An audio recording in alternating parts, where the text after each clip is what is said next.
ఓం నమః శివాయ. ఓం నమో నారాయణాయ.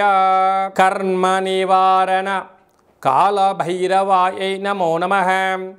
ఓం కాళకాలాయ విద్మహే కాళాతీతాయ ధీమహి తన్నో నరదృష్టి నివారణ కాళభైరవ ప్రచోదయాత్. హరి ఓం. ఓం మహాదేవ్యై చ విద్మహే విష్ణుపత్నీ చ ధీమహి తన్నో మహాలక్ష్మి ప్రచోదయాత్. హరి ఓం. మా ఛానల్కి స్వాగతం. చూస్తున్న వీక్షకులకు ప్రేక్షకులకు ప్రియ కాళభైరవ భగవద్బంధులకి స్వాగతం పలుకుతూ మమ్మల్ని ఎంతగానో ఆదరిస్తూ ఉండబడినటువంటి ప్రియ సోదరీమణులకు అందరికీ కూడా వరలక్ష్మీదేవి అమ్మవారి యొక్క శుభాకాంక్షలు ఆశీస్సులు. శ్రావణ మాసంలో అందరికీ శుభాలను జయాలను ఐశ్వర్యాలను ప్రసాదించాలని విద్యార్థులకు విద్యాలక్ష్మిగా, ఉద్యోగస్తులకు ఉద్యోగలక్ష్మిగా, వ్యాపారస్తులకు వ్యాపారలక్ష్మిగా, ఐశ్వర్యవంతులకు ఐశ్వర్యలక్ష్మిగా ప్రసాదించాలని మనసారా కోరుకుంటూ ఆశీర్వచనం. 1/8/2025 నుండి 15/8/2025 వరకు పుట్టినటువంటి వారందరూ కూడా ముందస్తుగా జన్మదిన శుభాకాంక్షలు. గతంలో వివాహం చేసుకున్న వారికి వివాహ వార్షికోత్సవ శుభాకాంక్షలు. ద్వాదశ రాశుల్లో గ్రహ గమనాల్ని ఓసారి వీక్షింపచేద్దాం. మిథున రాశిలో 12 సంవత్సరముల తర్వాత గురువు మరియు శుక్ర భగవానుడు సంయోగ సంచార స్థితి. కర్కాటక రాశిలో రవిబుధ సంచార స్థితి, బుధాదిత్య రాజయోగము. సింహరాశిలో కేతు సంచార స్థితి, కన్యరాశిలో కేతు సంచార స్థితి, కుంభరాశిలో రాహు సంచార స్థితి, మీనరాశిలో శని భగవానుని వక్రగమన సంచార స్థితితో ద్వాదశ రాశుల్లో గ్రహ గమనాలు ఈ విధంగా ఉన్నాయి.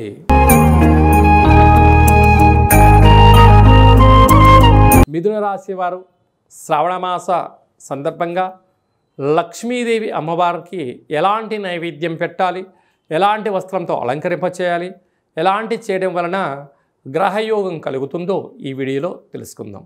మిథున రాశిలో ఏ నక్షత్రాలు వస్తాయనగా మృగశిర నక్షత్రంలోని 3వ పాదం, 4వ పాదం, ఆరుద్ర నక్షత్రంలోని 4 పాదాలు, పునర్వసు నక్షత్రంలోని 1, 2, 3 పాదములు కలిపితే మిథున రాశి. రాశాధిపతి బుద్ధ భగవాన్. వీరికి రాశిలోనే దేవగురు బృహస్పతి, అక్కడే శుక్రుడు కూడా కలిపి సంచారం చేయడం వలన వీరి యొక్క ఆలోచనలకు, వీరి యొక్క పెట్టుబడులకు, వీరి యొక్క నాయకత్వపు లక్షణాలకు జనాలు జేజేలు పలుకుతూ బ్రహ్మరథం పడుతూ ఐశ్వర్యం ఆనందం మిథునరాశి వారి సొంతం కాబోతుంది. అదే కాకుండా నూతనమైన వస్త్రాలు, బంగారు ఆభరణాలు, గృహాలు, ఇంటికి ఉపయోగపడేటువంటి ఎలక్ట్రానిక్ వస్తువులతో, ఆధ్యాత్మికమైన తీర్థయాత్రలతో ఆనందకరమైన జీవితాన్ని పొందబోతున్నారు. 2వ స్థానంలో ఆత్మకారకుడు రవి, బుద్ధికారకుడు బుధుడు సంచారం చేయడం వలన, రాశాధిపతి 2వ స్థానంలో ఉండడం వలన ప్రభుత్వ ఉద్యోగం ప్రయత్నం చేసేవారికి యోగదాయకం, ప్రైవేట్ రంగాల్లో ఉండబడిన వారికి ప్రమోషను, సకాలంలో ధనం, బ్యాంకు యొక్క రుణాలు, వీరి యొక్క ఒత్తిడి తగ్గడం, ఐశ్వర్యం ఆనందము, అపార కుబేర సంపన్నులు కావడానికి భగవంతుడు వారికి ఇచ్చిన ఒక సువర్ణపు అవకాశంగా భావించండి. అదే కాకుండా తృతీయంలో కేతు తల్లిదండ్రులతో, అన్నదమ్ముళ్లతో, అక్కాచెల్లెలతో పార్ట్నర్షిప్ వ్యవహార కార్యకలాపాలు చేసేవారందరికీ కూడా ఓపిక సహనం అవసరం. ఏడాది తర్వాత అర్ధాష్టమ కుజుడు, కుజదోష ప్రభావం కారణం వలన మితిమీరిన వేగం పనికిరాదు. సకాలంలో తిండి, సకాలంలో నిద్ర, ఆరోగ్యాన్ని కాపాడుకొని మానవ ప్రయత్నం చేయగలగాలి. అలాగే భాగ్యస్థానంలో రాహు, భార్యాభర్తలు ప్రేమికులు ఎంతో జాగ్రత్తగా ఉండాలి. అలాగనే రాజ్యస్థానంలో శని భగవానుడు, వృత్తులలో ఉద్యోగాల్లో ఎప్పుడు కూడా ఏకాభిప్రాయం పనికిరాదు. సమాజం ఎలా వెళ్తుంది, నేను తీసుకున్న నిర్ణయాలు విజయాన్ని వైపు వెళ్తున్నాయా, వెళ్ళండి. అపజయాన్ని కలుగుతున్నాయా అనుకున్నప్పుడు కొంతకాలం ఎదురు చూడడం ఉత్తమమైన మార్గంగా భావించగలగాలి. స్వయం వృత్తులు, సేవారంగాలు, మార్కెటింగ్, పోలీస్ శాఖ, రక్షణ శాఖ, న్యాయశాఖ, అలాగనే హోటల్ వ్యాపారస్తులు, గృహ భవన నిర్మాణ కార్యక్రమం చేసేటువంటి వారు, వ్యవసాయ సోదరీమణులందరికీ కూడా ఓపిక, పట్టుదల, సహనం ద్వారా మంచి కాలం ఉందని చెప్పి గమనించాలి. మనకు శ్రావణ మాసంలో ముఖ్యమైనటువంటి పండగల గురించి క్లుప్తంగా, సవివరంగా, సంపూర్ణంగా తెలుసుకుందాం. 1వ తారీఖు 8వ నెల 2025 శ్రావణ మాస శుద్ధ అష్టమి శుక్రవారం సందర్భంగా ఆ రోజు స్వాతి నక్షత్రం అయింది కనుక స్వాతి నక్షత్రంలోనే సాక్షాత్గా మహాలక్ష్మీదేవి అమ్మవారు జన్మించడం జరిగింది కనుక కళౌ వెంకటనాయక అనగా వెంకటేశ్వర స్వామి వారిని స్మరించడం, ధ్యానించడం.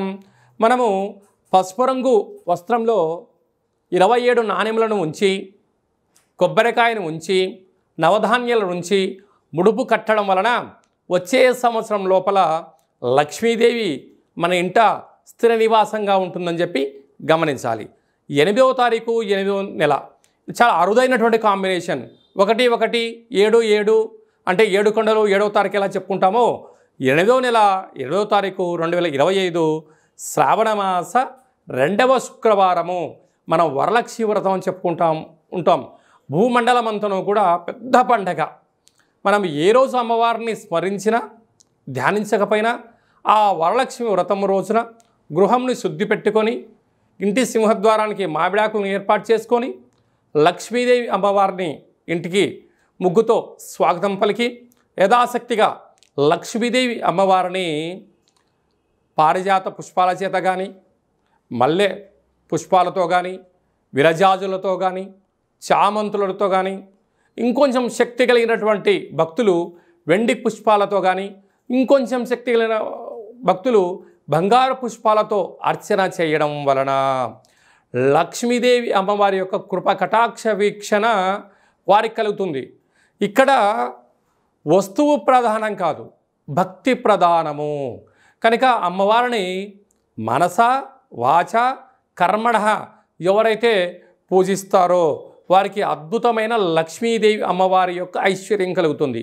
అలాగనే గృహంలో అందరూ నిత్య సౌభాగ్యం, నిత్యము ఐశ్వర్యం ఉండడం కోసము మనం ఆ రోజు ఏం చేస్తామంటే వరలక్ష్మి వ్రతాన్ని ఏర్పాటు చేసుకొని శనగలను నానబోసుకొని పాయసాన్న భక్ష భోజనాలు ఏర్పాటు చేసుకొని బంధువులకు, మిత్రులకు, స్నేహితులకు, సన్నిహితులకు ఆ రోజు మనం పేరంటానికి పిలిచి వారికి లక్ష్మీదేవి అమ్మవారి యొక్క పేరు చెప్పి వాయన తాంబూలాన్ని ఇస్తూ ఉంటాం. అనక శ్రావణ మాసంలో మన ఇంటికి వచ్చిన ప్రతి ఒక్క పురుషుడు నారాయణ స్వరూపమని, స్త్రీమాతలు ఆడవారందరూ కూడా లక్ష్మీమాత స్వరూపమని భావించాలి. వచ్చిన వారిని సగౌరవంగా ఇంటికి ఆహ్వానం చేసి వాళ్ళు కాళ్ళు కడుక్కోమని చెప్పి వారి యొక్క కాళ్ళకు పసుపును పూసి వారికి కంఠం దగ్గర గంధపు చుక్కను పెట్టి చేతికి కంకణాన్ని కట్టి వారి చేత మనస్ఫూర్తిగా అమ్మవారికి ఒక మంగళహారతి ఇప్పించి యథాశక్తిగా మనకి ఏది శక్తి కలిగితే భగవంతుడికి ఫలం, పత్రం, పుష్పం, తోయమన్నట్లుగా యథాశక్తిగా వారికి మనము వాయన తాంబూలాన్ని ఇవ్వగలిగినట్లయితే వారు మనస్ఫూర్తిగా తీసుకొని దీర్ఘాయుష్మాన్ భవ, దీర్ఘసుమంగళీ భవ, శీఘ్రమేవ పుత్రికా ప్రాప్తిరస్తు, అఖండ రాజయోగ ప్రాప్తిరస్తు అని చెప్పి పెద్దవారు ఏది ఆశీర్వదిస్తే ఆ ఇంటి యొక్క గృహిణికి, యజమానికి విజయం కలుగుతుంది. ఇక్కడ మనకు విశేషం ఏమిటయ్యా అంటే లక్ష్మీదేవి అమ్మవారి దగ్గరికి ఒక రాజు వెళ్ళి పూజ చేశాడు అనుకోండి, రాజేంద్ర నరేంద్రుడిలాగా ఆశీర్వచనం ఇస్తుంది. అంటే వచ్చినవాడెవరు? రాజు. పరిపాలన చేసే యోగ్యత, శక్తి కోసము రాజరాజేశ్వరి స్వరూపంగా ఆశీర్వచనం ఇస్తుంది. ఒక చిన్నపిల్లలు వెళ్ళి దండం పెట్టుకున్నారు, విద్యాలక్ష్మిగా ఆశీర్వచనం ఇస్తుంది. వ్యాపారస్తుడు వెళ్ళాడు, ఆకర్షణ లక్ష్మీ గణపతిగా ఆశీర్వచనం ఇస్తుంది. అంటే వెళ్ళిన వ్యక్తి యొక్క స్థితిని బట్టి ఆ అమ్మ మనల్ని కాపాడుతుంది.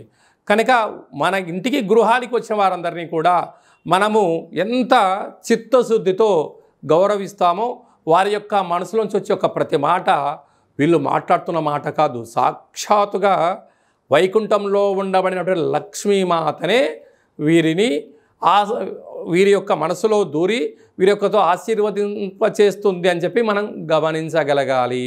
ఈ విధంగా మనము లక్ష్మీదేవి అమ్మవారిని స్వాగతం పలుకుతూ అమ్మవారి యొక్క సేవ ఎవరైతే చేస్తామో వారందరికీ కృప కటాక్ష వీక్షణ అందరికి కూడా ప్రసరించాలని కోరుకుందాం. ఇంకొంచెం శక్తి కలిగింది అనుకుందాం. ఇంటి యొక్క గృహిణి యజమాని ఎంత బరువు అయితే ఉంటారో అంత బరువు కలిగినటువంటి లక్ష్మీ నాణ్యములను రూపాయి బిళ్ళలను తులాభారం చేసుకొని భక్తులకు ప్రసాదంగా పంచగలిగినట్లయితే రాబోయేటువంటి 7 తరాల వరకు ధనానికి ధాన్యానికి ఐశ్వర్యానికి లోటు ఉండదని చెప్పి గమనించాలి. అందుకే కళవు వెంకటనాయక అనగా వెంకటేశ్వర స్వామి వారి దగ్గరికి వెళ్ళిన వారికి రూపాయి బిళ్ళలతో తులాభారం చేస్తూ ఉంటారు. మధుర వెళ్ళిన వారు వెన్నతో తులాభారం చేస్తూ ఉంటారు. మనకు తెలంగాణ రాష్ట్రంలో సమ్మక్క సారక్క దేవాలయం దగ్గరికి వెళ్ళిన వారు బెల్లంతో తులాభారం చేస్తూ ఉంటారు. ఎందుకయ్యా అనగా ఆ తులాభారాన్ని చేయడం వల్ల వారు ఎంత బరువు అయితే ఉంటారో అంత బరువు కలిగిన పదార్థాన్ని దాన ధర్మము చేయడం వలన ఐశ్వర్యము ఆనందము యోగము రాజయోగము ఆ అమ్మవారు మనకు ప్రసాదిస్తుంది. కనుక ఈ శ్రావణమాస సందర్భంగా మనమందరము కూడా ఇలాంటి తులాభార మహోత్సవ కార్యక్రమంలో పాల్గొందాం. అమ్మవారి యొక్క ఆశీస్సులు పొందుదాం. ఐశ్వర్యానికి ఆనందానికి మన ఇంట లక్ష్మీదేవి స్థిర నివాసంగా ఉండాలని కోరుకుందాం. అదే కాకుండా మనకు 9వ తారీఖున రాఖీ పూర్ణిమ, రక్షాబంధనము, జంధ్యాల పండగ అంటారు. అనగా బ్రాహ్మణ వైశ్య క్షత్రియ విశ్వకర్మలు పద్మశాలీలు ఈ 5 వర్ణాల వరకు యజ్ఞోపవీతం ఉంటుంది. ఆ రోజు యజ్ఞోపవీతం మార్చుకోగలగాలి. తల్లిని మించిన దైవము లేదు, గాయత్రి మంత్రాన్ని మించినటువంటి మంత్రము లేదు, సుదర్శన యంత్రాన్ని మించిన యంత్రము లేదు అని చెప్పి మనకు వేదం చెప్తుంది. కనుక నువ్వు ఏ రోజు ఏం చేసినా చేయకపోయినా ఈ శ్రావణమాస పూర్ణిమ సందర్భంగా యజ్ఞోపవీత ధారణ చేసి కనీసం ఒక 108 సార్లు, కుదరలేదు కనీసం 27 సార్లు గాయత్రి మంత్రాన్ని ఓం భూర్భువస్వః తత్స్వవితుర్వరేణ్యం భర్గో దేవస్య ధీమహి ధియో యో నః ప్రచోదయాత్ అనేటువంటి మంత్రాన్ని ప్రాతకాలము మధ్యాహ్నము సాయం సంధ్య గావిత్రి సావిత్రి మహాసరస్వతి అంటే అమ్మవారు ఈ 3 రూపాల్లో ఉంటూ మనల్ని కాపాడుతూ ఉంటుంది. అయితే బ్రాహ్మణులకు ఎవరైనా దండం పెడితే దీర్ఘాయుష్మాన్ భవ దీర్ఘసుమంగళీ భవ అని ఆశీర్వదిస్తుంటారు. అంటే అది ఎక్కడి నుంచి వస్తుంది? గాయత్రి మాత వాళ్ళను రక్షిస్తుంది. వైశ్యుల అంటే కోమటలు వైశ్యాసు దగ్గరికి వెళ్ళి మనము నమస్కారం పెట్టామనండి, వాసవి మాత దేవ్యై నమో నమః అంటారు. అంటే వాసవి మాత వాళ్ళను చల్లగా ఆశీర్వదించడం వలన వాళ్ళు త్రాసు తక్కడను పూచడం వల్ల వాళ్ళు అపార కుబేర సంపన్నులు అవుతారు. విశ్వకర్మలు ఉంటారు, వారు శిల్పాలను చెప్తూ ఉంటారు, వడ్రంగి పనులు కార్యకలాపాలు చేస్తూ ఉంటారు. అంటే సృష్టికి ప్రతి సృష్టి చేసే శక్తి విశ్వకర్మలకు ఉంటుంది.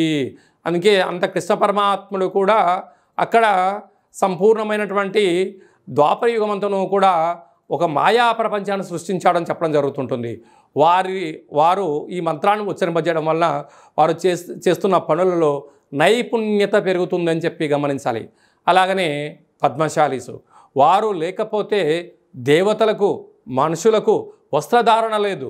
కనుక వారు మంచి వస్త్రాలు నేచి వారు మనకు మంచి వస్త్రాలు అందజేయగలగాలంటే వారు ఈ 5 వర్ణాల వాళ్ళు యజ్ఞోపవీతం ధరింపచేయాలని చెప్పి తప్పక గుర్తుపెట్టుకోవాలి.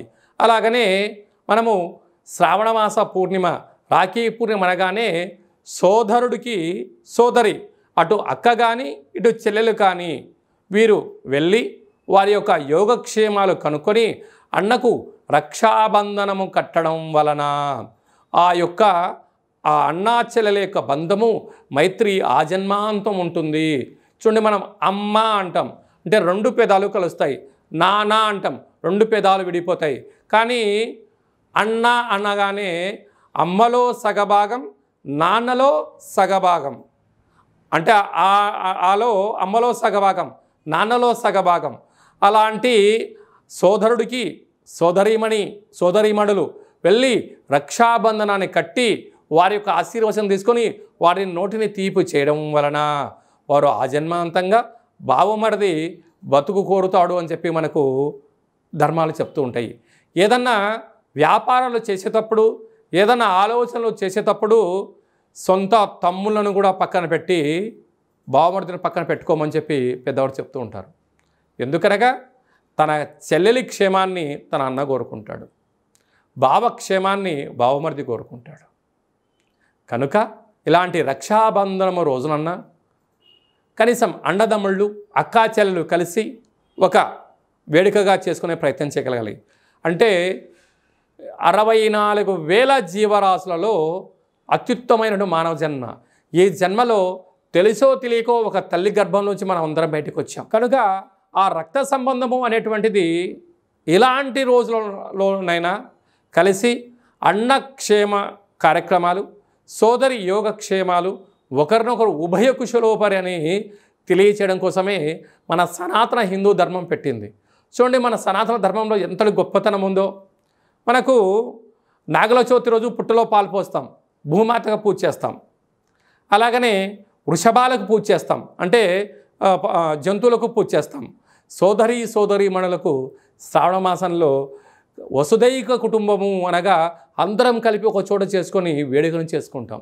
అందుకే మన సనాతన సాంప్రదాయానికి అంత పెద్ద గొప్ప విలువలు, అంత పెద్ద ఐశ్వర్య జీవన విధానం ఉంటుంది. కనుక చిన్న చిన్న పొరపాట్లు ఇట అండదమ్ముళ్ళు చేయొచ్చు, అక్కా చెల్లెలు చేయొచ్చు.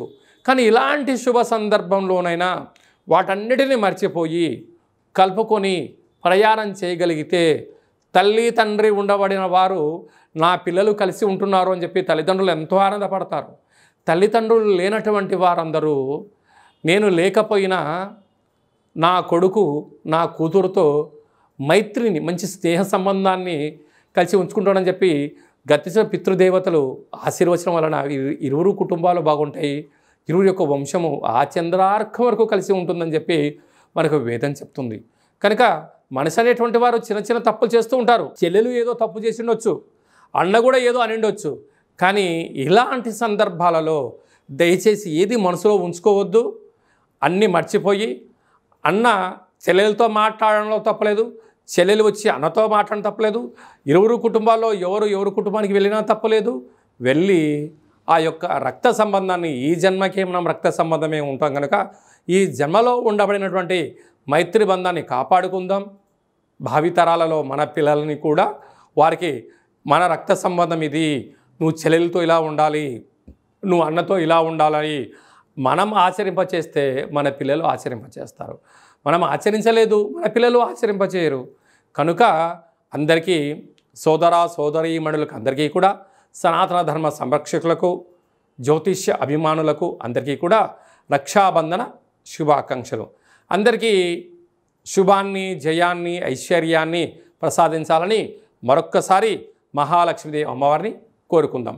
ఇంకనూ మనము శ్రావణ మాసంలో విజయాన్ని సాధించగలగాలి అన్నట్లయితే మనకు శ్రావణ మాసంలో శుక్రవారం రోజున ఉతికిన వస్త్రాలు ధరింపజేయడం, ఇంట్లో మనము లక్ష్మీదేవి అమ్మవారికి పూజ చేయడం, సంపూర్ణమైన ఐశ్వర్య జీవనాన్ని పొందడం, మనకు ఏది కలిగితే అది శక్త్యానుసారంగా వాయనాన్ని తాంబూలం ఇవ్వడం, స్త్రీమాతకు ఒక మంచి విస్తర వేసి భోజనాన్ని ఏర్పాటు చేయడం, పసిపిల్లలకు చిన్న చాక్లెట్ల లాంటివి ఏర్పాటు చేయగలిగినట్లయితే జాతకంలో ఉండబడినటువంటి గ్రహదోషం తొలగి ఐశ్వర్యం కలుగుతుందని చెప్పి కూడా మీరు గమనించగలగాలి. ఇంకనూ మనం విజయం సాధించగలగాలి అన్నట్లయితే ఈ యొక్క పాత్ర కంచు పాత్ర, కంచు మోగినట్టు కనకంబు మోగదు గదరా సుమతి అని చెప్పి మనకు సుమతి శతకంలో చెప్పడం జరిగింది. ఇందులో 12 రాసులు అచ్చు వేయడం జరుగుతుంది. ఈ పాత్రను ఇలా ఎడమ చేతులతో పట్టుకొని ఇలా ఒక్కసారి శబ్దం చేస్తే ఈరోజు ఓంకార శబ్దం రావడం ప్రారంభిస్తుంది.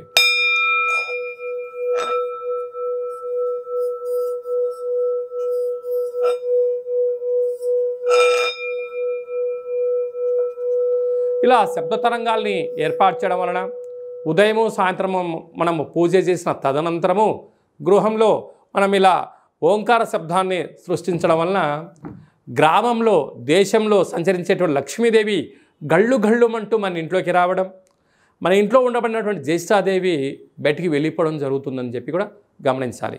ఈ అక్షయ పాత్రతో పాటు మీకు కాళభైరవ స్వామి యొక్క పూజా కార్యక్రమం, 27 రకాల వస్తువులతో దిష్టి తీయించడం కూడా జరుగుతుంది. కనుక మనమందరము కూడా ఈ శ్రావణ మాసంలో కాళభైరవ స్వామి వారికి అక్షయ పాత్రను ఇంట్లో ఉంచుకుందాం. ఐశ్వర్యానికి ఆనందానికి స్వాగతం పలుకుతామని చెప్పి గమనించాలి. మీ వ్యక్తిగత జాతకం తెలుసుకోవాలనుకుంటున్నారా? మీ పేరు, పుట్టినటువంటి తేదీ, నెల, సంవత్సరం, పుట్టిన సమయం రాసి మీరు వాట్సాప్లో పంపించగలిగినట్లయితే 100 సంవత్సరముల జాతకాన్ని సంపూర్ణంగా సవివరంగా వ్రాసి మీకు పంపించి మీరు పుట్టినప్పుడు గ్రహ గమనాలు ఎలా ఉన్నాయి, ప్రస్తుతం ఎలా ఉంటున్నాయి, రాబోయే కాలంలో ఎలా ఉండబోతున్నాయో వివరిస్తూ మీరు విజయం సాధించేంత వరకు మన యొక్క కాళభైరవ ఆశ్రమం దగ్గర నుంచి అన్ని విధాలా మీకు తోడు నీడగా ఉంటామని చెప్పి గమనించగలగాలి. అదే కాకుండా కూడా చాలామందికి పుట్టినటువంటి కాల సమయంలో డేటా బర్తులు లేనటువంటి వారికి మీ పేరు యొక్క మొదటి అక్షరాన్ని అనుసరిస్తూ, రాశిని అనుసరిస్తూ, గవళ ద్వారా అనగా రమణ శాస్త్రం ద్వారా భూత భవిష్యత్ వర్తమానాన్ని తెలియజేయడం జరుగుతుంది. కనుక జాతకాన్ని తెలుసుకుందాం, జీవితంలో ఉండబడిన అడ్డంకులను తొలగించుకుందాం, ఐశ్వర్యాన్ని ఆనందాన్ని పొందుదామని చెప్పి గమనించాలి. కనుక ఆసక్తి గలవారు అపాయింట్మెంట్ తీసుకొని సంప్రదించగలరు. అందరికీ ఈ శ్రావణ మాసంలో శుభం, జయం, లాభం జరగాలని కోరుకుంటూ ఆశీర్వచనం. ఓం శతమానం భవతి శతాయు పురుష సతేంద్రియ ఆయుష్యేవేంద్రియే ప్రతిష్టతి ధనం ధాన్యం బహుపుత్రలాభం శత సంవత్సరం దీర్ఘమాయు సర్వే జనా సుఖినో భవంతు లోకా సమస్తా సుఖినో భవంతు సర్వం మహాలక్ష్మీదేవతార్పణమస్తు. హరి ఓం. ఈ వీడియో మీకు నచ్చినట్టయితే లైక్ చేయండి, షేర్ చేయండి. అందరికన్నా మీ వ్యక్తిగత జాతకాన్ని ముందుగా మీరు తెలుసుకోవాలి అనుకుంటున్నట్లయితే మా ఛానల్ని సబ్స్క్రైబ్ చేసుకోండి, గంట సింబల్ ప్రెస్ చేయండి, అలానే బటన్ కూడా తెలియచేయండి. హిందూ ధర్మాన్ని కాపాడండి.